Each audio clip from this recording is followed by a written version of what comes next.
Why is it that some people feel anxious, unsettled, or even outright unsafe when life finally feels good? Sounds strange, right? You work hard, survive the chaos, dodge one storm after another, yet when calm arrives, when happiness actually sets in, you tense up. You start waiting for the next disaster, bracing for something to go wrong. Suddenly your blessings feel like a setup. Your peace feels like a threat. This is the secret fear, almost a taboo of modern adults, the fear of happiness itself. And let's be honest, it's a shadow most people try to deny. Who would admit they're scared of having a peaceful life? Who would confess that contentment itself feels threatening? It sounds ridiculous until you realize how many people silently live this way, sabotaging good things the moment they arrive. But here's the twist. For a lot of us, happiness isn't familiar. If you grew up always waiting for the other shoe to drop, chaos is your normal. Your body is used to adrenaline. Your mind is trained to anticipate loss or betrayal. So when things go right, it feels wrong. Your nervous system quietly whispers, "This can't last. Something bad is coming. You're about to lose it all." The better things get, the more unsettled you feel. The safer your circumstances become, the louder that voice grows. Do you know what that's called? Emotional intimidation by peace itself. The happiness you wanted becomes the thing your mind tries to sabotage. You pick fights with your partner over nothing. You worry about your job even when you're excelling.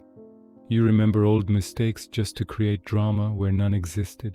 You search for flaws and cracks until you find something, anything, that means you don't have to feel truly happy. Because if you're not happy, you're safe.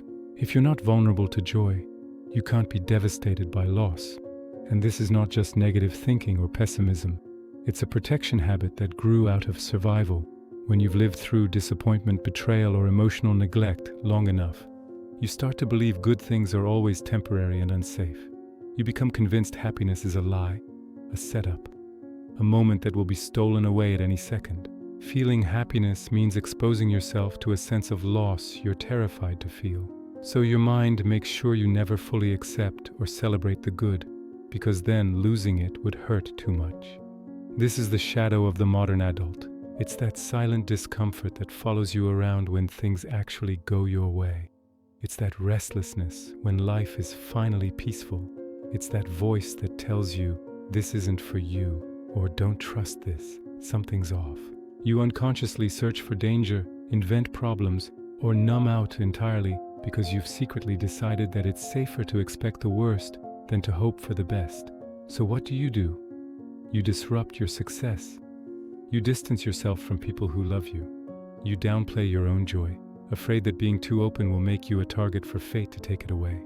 Sometimes you destroy your peace simply to feel safe again. You'd rather be the one to end it than wait for life to do it for you. At least then you're in control. Let's be brutally honest. Happiness can feel like exposure. It's standing in the sunlight after living in the shadows. Blinding, overwhelming, and scary. It asks you to be present, to trust, to risk losing something precious. And for many people, especially those carrying childhood wounds or past trauma, that feels impossible. Vulnerability is terrifying when you've been hurt before. And happiness is the ultimate vulnerability because it requires you to believe, even for a moment, that things can be okay. Think about it this way. If you grew up in an unstable home where love was conditional or emotions were unpredictable, you learned that safety was an illusion. You learned to stay alert, to scan for threats, to never fully relax.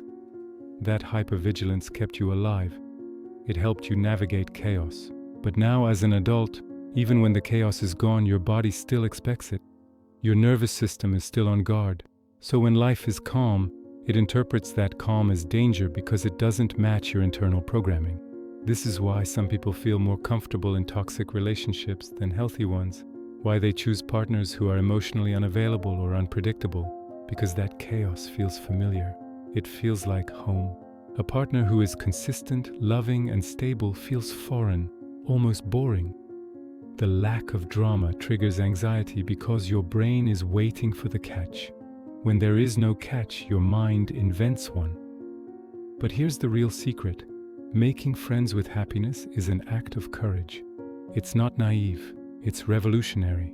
Choosing to believe that good things can last, that you are allowed to keep what you love, is hard work. It means noticing when you're about to self-sabotage, when you're shrinking away from joy, when you're trying to manage happiness by creating control, conflict, or distraction. When you feel the urge to run from peace, to mess up what's good, pause, breathe. Remind yourself that it's safe to stand in the daylight, that your nervous system might be acting up, but it's not the truth.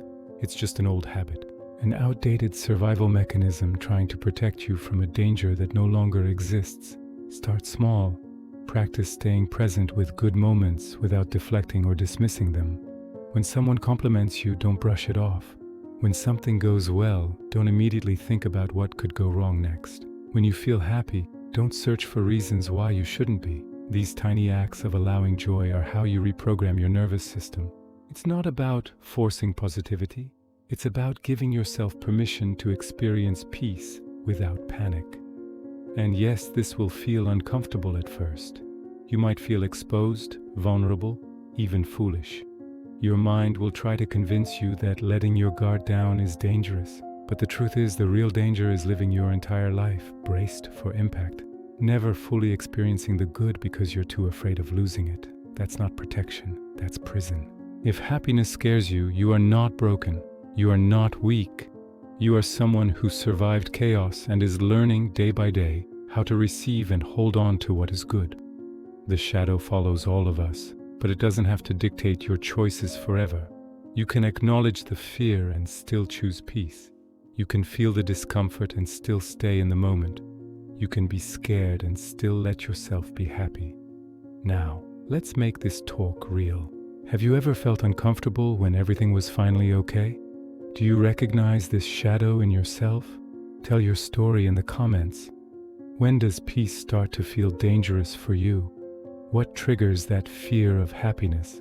Let's talk about it, no judgment. This is a safe space to admit the things we don't usually say out loud. And if these honest questions help you untangle your own fears and find some light, subscribe to the channel. We're building a space where even the shadows get talked about.